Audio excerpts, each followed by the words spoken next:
takes a village to raise our children into productive citizens and progressive communities. It takes a village to provide support to our young people who are going down the wrong path and need family and community support. It takes a village to help our children who have made a mistake, to take responsibility and learn from their mistakes. It takes a village to actively help in the rehabilitation of our youth, to assist them in being productive, to reintegrate back into our communities. It takes a village to care about each other, to lift up our children and make them into better adults. It takes a village to give our youths a chance for change. Join the movement and give our children a chance for change. This message is brought to you by the USAID OECS Juvenile Justice Reform Project 2, funded by the United States Agency for International Development. For more information, log on to oecs.org/JJRP.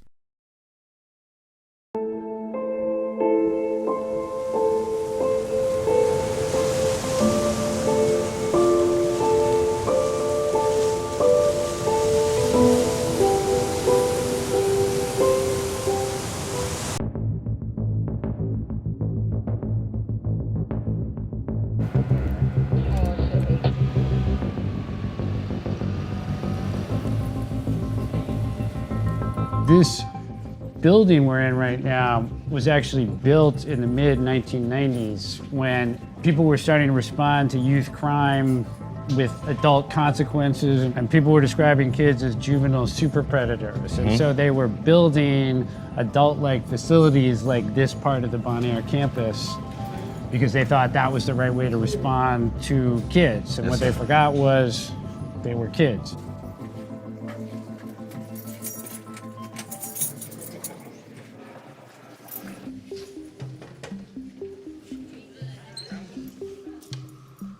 How y'all doing today? So how'd you get into acting, bro? Like, how did that come up? Actually, I used to be a background dancer. After I got cut in my face on my 25th birthday, like directors and photographers was like, they found the scar striking, I guess. What would you saw yourself when you was like 15, 16? I was clueless. The drugs were already like starting to plague me. I didn't think I would live to see 30. That's the life. That's the world we live in now, man. It's crazy sad, man. How long you been? 2 years and change. I gotta do a long time, man. My charges, there are 2 accounts of second-degree murder, and 1 account of malicious wounding. I was just young, man. I was real young. And then the courts don't even see it like that. They don't get to know your whole background. They just care about the crime you did and not why you did it. But it's always a reason for everything. How did we come to this decision to treat mistakes that an adolescent made with adult repercussions? People were getting elected and running for office at the expense of kids in the system, and they were judging kids too much by what they were doing rather than who they were and the circumstance they were in and their age. When I became the director, all we had left in Virginia were 2 facilities that were like this. Not only were they built in the wrong way and too big, but they're also miles away from where a lot of the kids come from. So you can't do the underlying work you need to do to make sure they go home to a better situation. Family matters. Exactly. And the other thing about places like this is that they eat up a lot of money. But we run probation offices across the state, so the kids in the facilities were fewer than 10% of the kids we worked with, but they were eating up 40% of our budget. And they were reoffending at very high rates when they got out. So we closed a facility that looks a lot like this earlier this year. So we're building treatment programs all over the state so that hopefully more and more kids can get what they need before they get here. When they get here. How much does it cost to house a kid in here? Per kid today is more than $200,000 a kid per year, which is a huge amount of money. Yes, sir. And that's okay if you're spending it on the highest need, highest risk kids in the system to get them on the right track. But the thing is making sure that almost every kid is someplace else. And the only kids who are here are kids who there is no other place to safely work with them. I got here kind of on the heels of the recession and budget cuts, and a lot of the programs we used to have for kids here had been cut. So young people were spending way too much time in their rooms. Good work doesn't happen when they're in their room. Good work happens when they're out, engaging with staff, going to school, doing work. So we have made a big priority of expanding the programming here. We got to make sure they leave us better off than when they got came. here. That would be the goal. Can you tell me what life was like before you got incarcerated?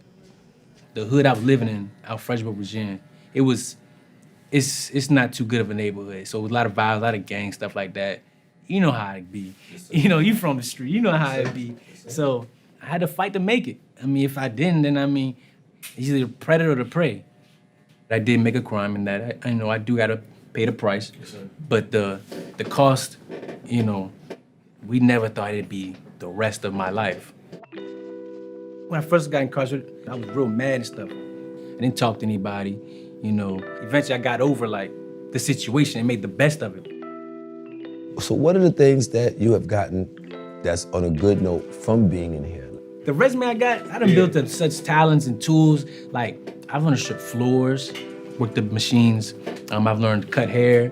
With the therapeutic portion of stuff we learn here too, slowing down and processing the situation and saying, man, I really didn't want to fight or anything like that. You just misunderstood where I was coming from, and I apologize. And I had never seen that a day in my life on the streets.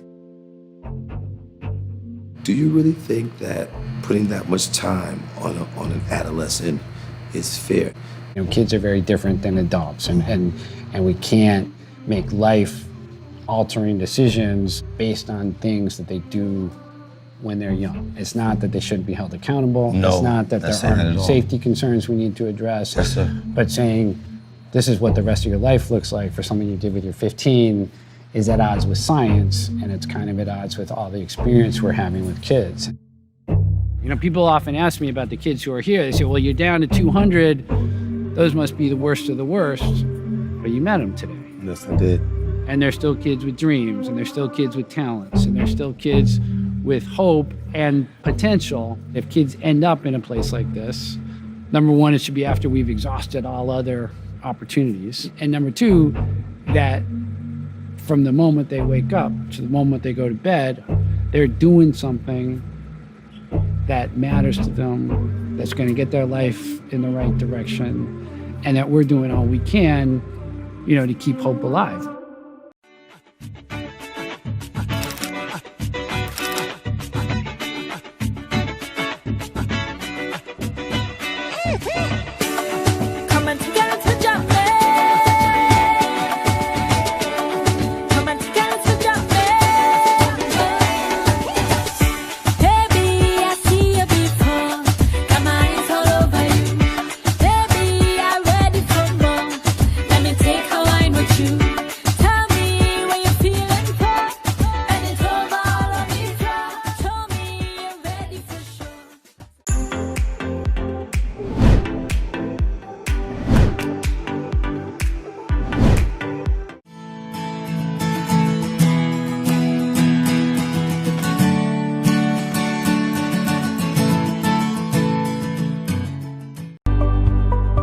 There's nothing good about jail. I don't want to be here. My father told me that as far as he was concerned, I could stay in the home forever.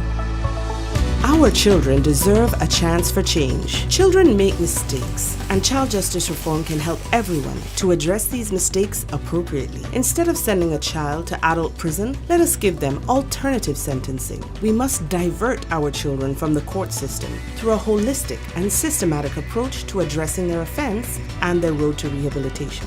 Rehabilitation helps child offenders to grow, change, learn from mistakes, accept responsibility, and make better choices. Reintegration of child offenders into the community after rehabilitation benefits the child, the family, and the community with a more productive citizen. Join the movement to give our children a chance for change. This message is brought to you by the USAID OECS Juvenile Justice Reform Project 2, funded by the United States Agency for International Development. For more information, log on to oecs.org/JJRP. It is really a privilege to be here. It's not, let me speak first about New Journeys and New Journey Consulting.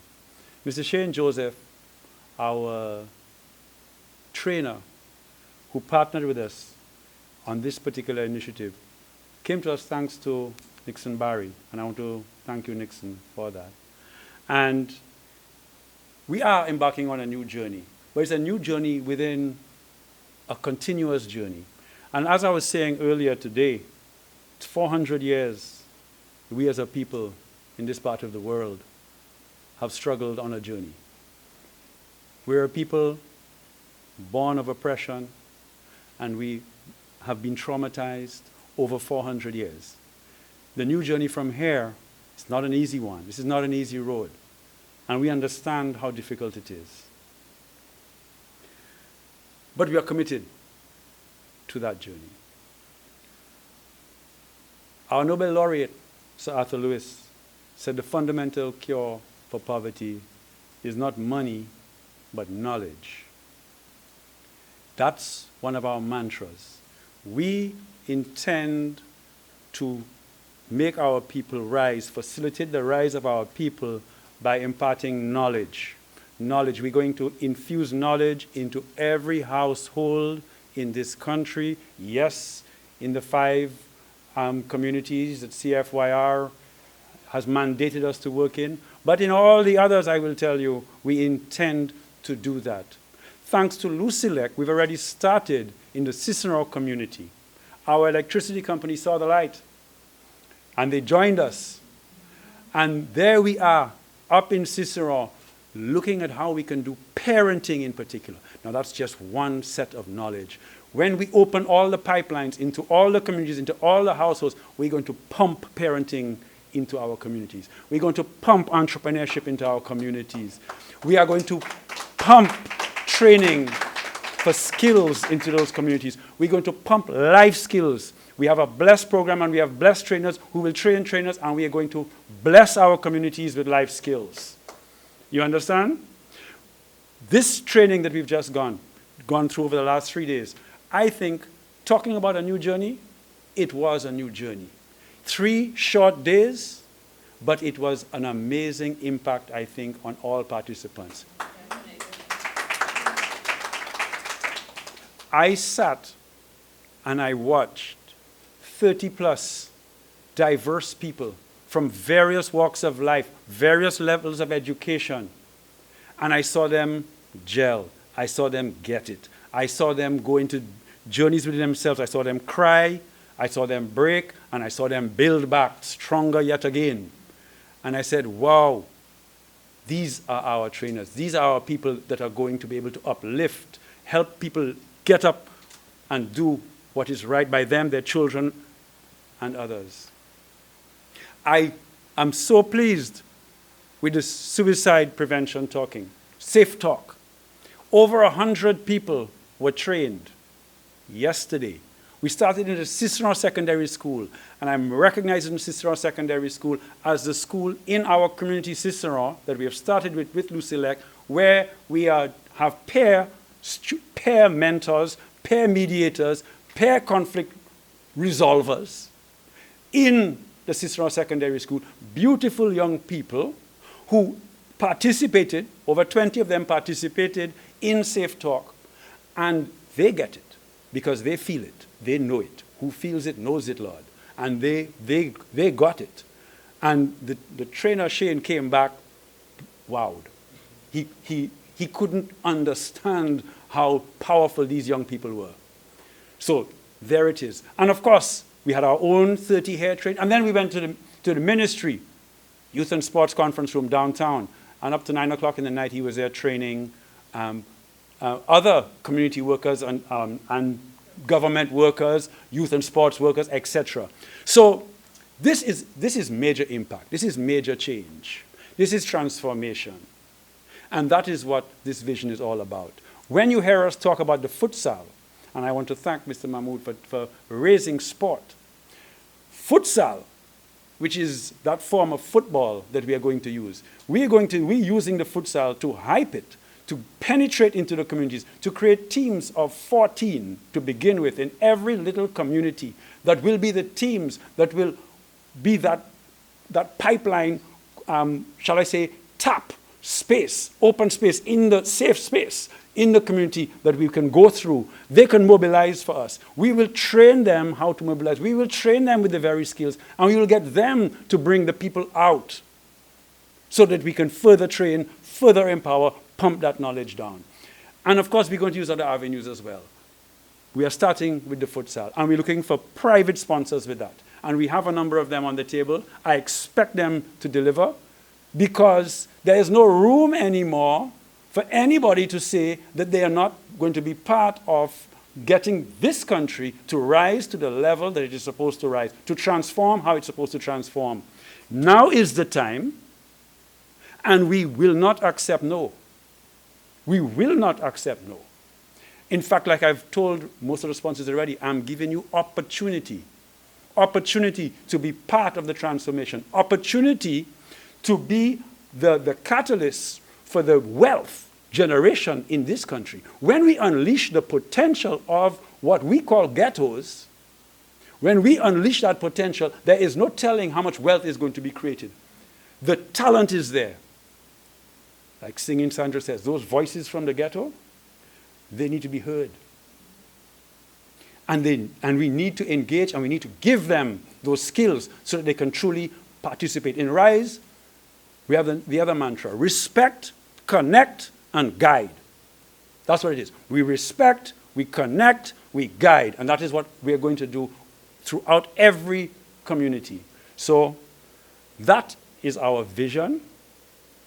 We know that this, as I said, this life is not a race to a finish line. This life is a relay. We run and we live to deliver a better space, a safe space for our children. Because this is all about the children, making this place better for them. And I am committed to that. You are committed to that. And I know that everybody out there is committed to that. So we'll get it on the road.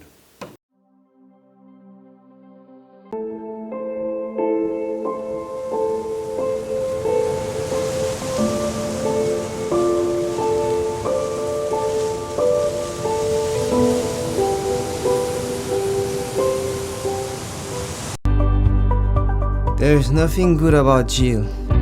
I don't want to be here. My father told me that as far as he was concerned, I could stay in the home forever. Our children deserve a chance for change. Children make mistakes, and child justice reform can help everyone to address these mistakes appropriately. Instead of sending a child to adult prison, let us give them alternative sentencing. We must divert our children from the court system through a holistic and systematic approach to addressing their offense and their road to rehabilitation.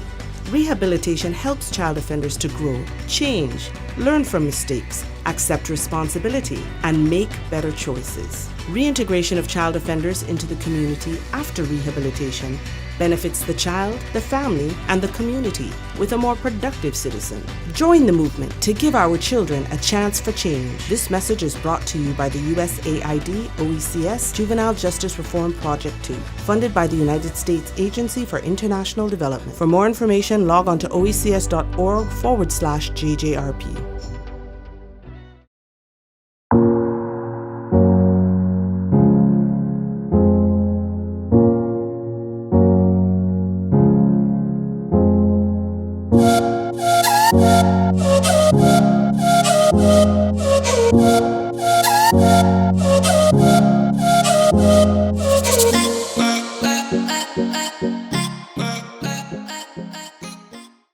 And we have found that there are a few ingredients that you need to engage and attract young people.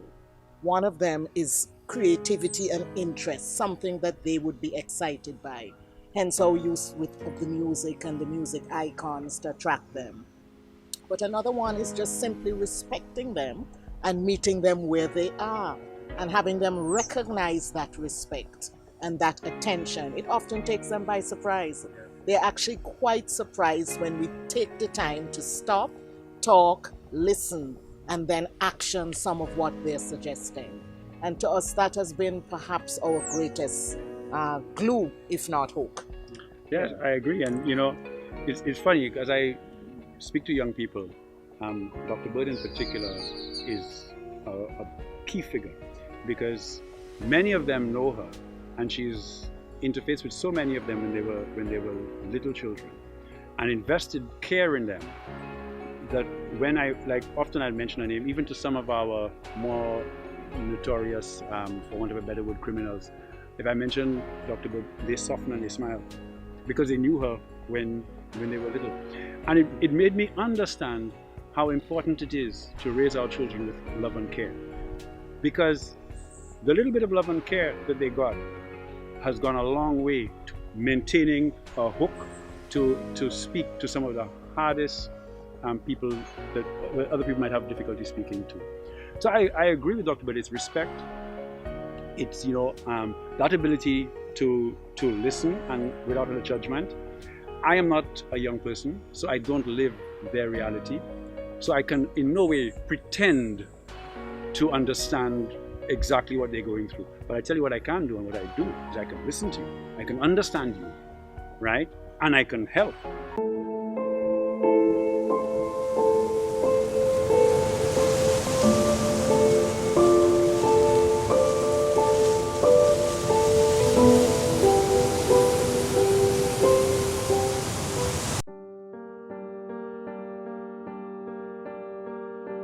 When I wake up, I just see all these bricks everywhere. I'm like, damn, like, this is not what I'm used to waking up to, and it's never gonna be what I'm used to waking up to.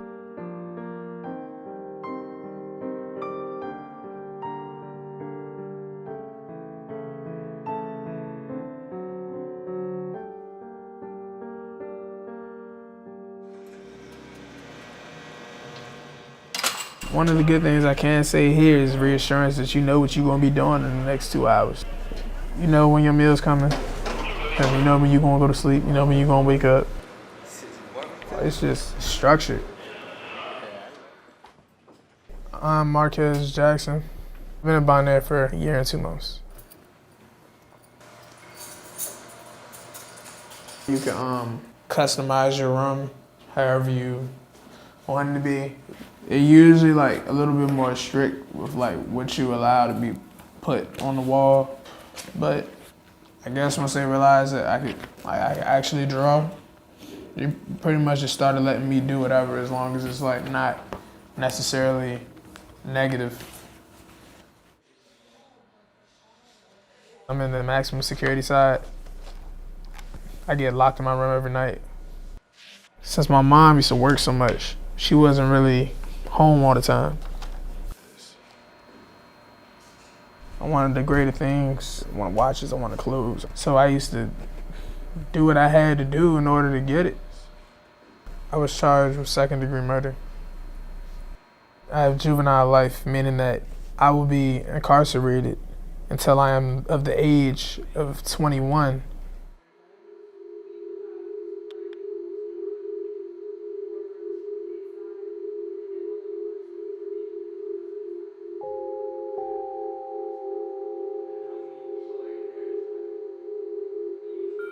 Bonaire was built approximately 100 years ago. And then in the mid-90s in Virginia and elsewhere in the country, people started to think about juvenile justice differently and started to think about it much more how they thought about the adult system. That's when the part of Bonaire that most closely resembles an adult facility was built. That's when the fences went up. How you guys doing? You know, this is not the most therapeutic setting, and so we're doing what we can to kind of overcome that and soften it up a little bit. The kids who are at Bonaire are very complicated kids. Not only have they probably done something pretty serious, there's an incredibly high incidence of exposure to childhood trauma. A lot of our residential units look a lot like adult units. When they were built, they weren't built with treatment space. And so we actually do treatment in empty cells.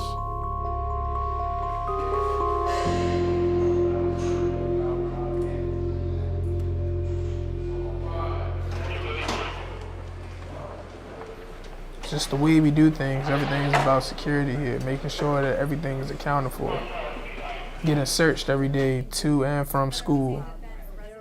I don't really feel any way towards it. That's just what it is. The things that makes me happy is like talking to my family. I mean, I get a visit every other week, yeah, because it's a long drive to and from there.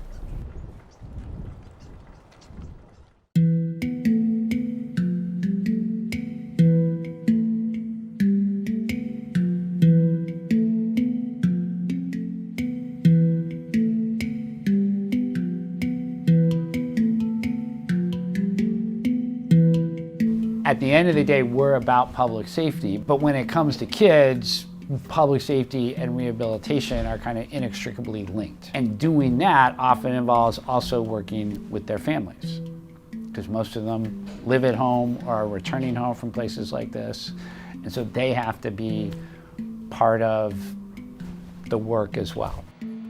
Bonaire specifically is far away from other parts of the state.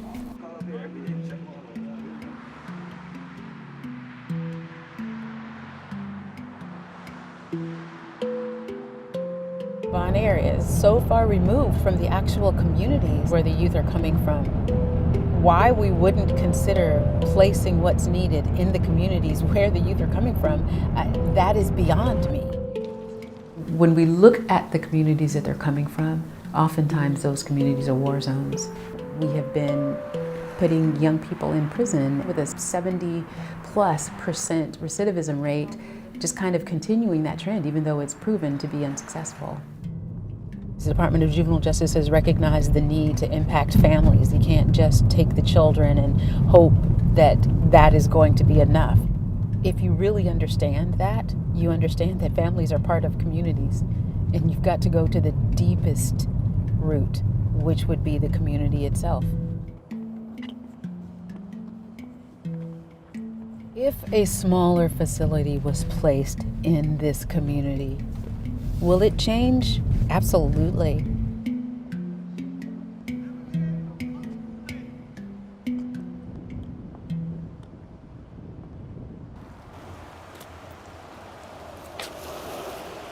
I was at Bonaire for 2.5 years. When I went in, I was 18, and I came out, I was 20. It wasn't too different when I came home. I mean, I got used to it very fast, though. I thought I was going to kind of be wobbly and unstable, but I wasn't. It was okay. And a lot of kids go, they go home and come back multiple times. And I personally talked to a few that have, and some of them said because they have 3 meals a day, they have clothes on their back, they don't have to worry about, struggling, trying to figure out when the next meal is going to be, or where they're gonna lay their heads, and because I mean, how do you help the 16-year-old that all their life, all they know is violence? You can't just swoop in and say, stop doing what you're doing. It's not gonna work. I'm lucky to have a family that I have, because I know if I lose this house, God forbid that it happen, if I lose this house, I can go to my mom's house, or my aunt's house, or my grandma's house. And a lot of kids didn't have that, and it was shocking. What I'm trying to show you amidst the clutter on my desk is what we want our facilities to look like in the future. We want there to be a lot of natural light. We want there to be treatment spaces that support treatment. And what we're trying to do is have a setting that's as close to as many kids as possible. When we started this and all the kids were at Beaumont or Bonaire, only 25% of them were within an hour's drive of their home. By having a facility in Chesapeake or someplace in that region, that percentage gets tripled.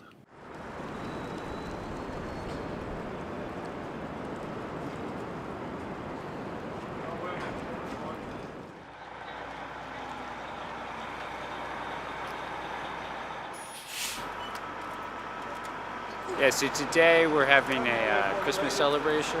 We provide free transportation from around the state. When you only have one correctional facility that's miles from where a lot of people live, you have to make extra efforts to make that happen. So we do the free transportation. We try to make the most of each visit and make this be a place where parents want to come. Oh, I came from Danville, Virginia. It's about 2.5 hours from here. It's a straight stretch, and I'll do it anytime. That's my son, for real. This is my mom. This is my grandma. I come about twice a month, which, from what I hear, is a lot to be traveling, so far. But I would like, to come more often, but with the distance, I mean, I still have to work and things like that, and the visitation is only on Sundays. It gets a little tough.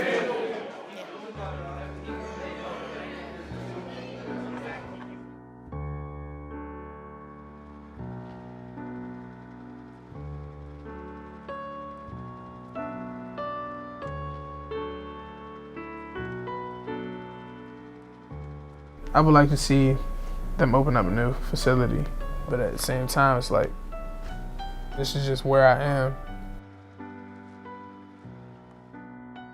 The things that makes me happy is visualizing what I could be doing if I was home.